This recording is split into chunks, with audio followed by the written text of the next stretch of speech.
Good evening po to all Filipinos inside Canada and outside Canada, especially those that are in the Philippines. I should have done this probably last week pa, but I got so busy. I just need to do it kasi tumataas na naman po yung scamming sa Philippines. Okay, this is a very specific scam na nakuha ko kasi tumawag sa akin yung isang Pilipino.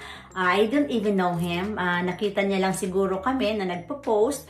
So, nagtanong siya sa akin, "Ma'am, can you tell me kung ito po bang visa na naibigay sa akin ay totoo o hindi?" So, I look at the pinadala niya na file, video po, hindi photo. So, hindi ko rin masyado makita, masyadong maano, pero naka-video lang. Sabi ko, "Do you have a photo file for this?" And then, pero kahit nga na video, nakita ko pa rin mayroon agad akong big question. Sa utak ko may big question. Hinahanap ko yung UCI number doon sa visa, wala akong makita. Sabi ko, this is wrong. So, my next question is, did you apply for immigration for work in Canada? Nag-fill up po ako ng form kasi may nakalagay sa Facebook. So, nag-fill up ako. And then, pagka-fill up ko, tinawagan po ako nung agency. I'm not gonna mention the agency. The agency could be true. Okay? Pwedeng totoo po yung agency. Kaya lang, baka nakiuha nila yung certificate somewhere na paggawa sa recto at naipakita doon sa applicant. Kaya si applicant, very confident na magbigay ng pera. And here is the modus, okay? Pakinggan niyo kung ano yung modus nila. Nanghingi po yung ahente ng 8,400 pesos. Maliit lang po sana. Maliit lang yung hiningi naman. 8,400. Para daw sa IELTS. IELTS na nag-a-apply ng caregiver or work permit dito sa Canada. Caregiver, okay? Work permit. Okay, to be clear, ha? Ang work permit po para sa caregiver, sarado na po yan ng 2019 pa.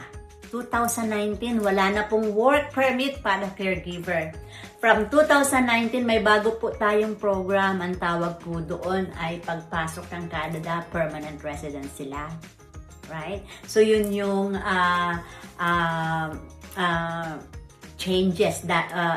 Kaya ako nagulat din kasi sabi ko, no, wala nang work permit for caregiver outside of the country.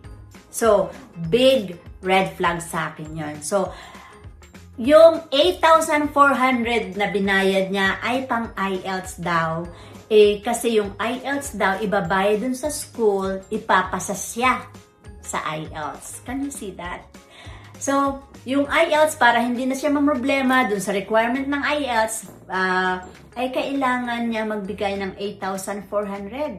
After giving 8,400, pinadalhan siya ng visa. Ito na yung pangalan mo, oh. That could not happen. Just a week ago, binagbayad ka ng 8,400, may visa ka na kaagad. Huwag mo masyadong magtitiwala. Kahit po 8,400 yung ibinigay ninyo, yes, alam ko maliit sa inyo, baka may pera kayo, maliit para sa inyo yun.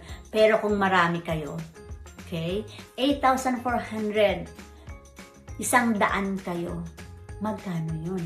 840,000 ang makukuha nila. 100 kayo na nagbigay ng 8,400. Nakakalungkot po talaga. So, be careful, be aware. Kung mayroon po kayo dyan na nanghihingi sa inyo ng 8,400 para sa IELTS, no. Okay? Walang lagay sa IELTS. Kailangan mo talagang ipasa yun. Number 2, sarado na po ang work permit to caregivers going to Canada. Matagal na po yan. 2019, wala na po yan. Okay? Pag pumasok ka ng Canada as caregiver, may condition yan. Mayroon ka ng permanent resident, conditional permanent resident pagdating mo dito. Hindi ka work permit. PR ang application ninyo.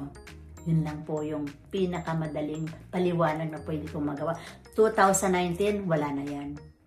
So, kung makakarinig pa kayo, please, sa mga Pilipino, kung makakarinig pa kayo, may mga nagre-recruit ng caregiver to Canada, wala na po yun. Naka-pause yung permanent residency, wala po muna ngayon yun, pero it will come back later on.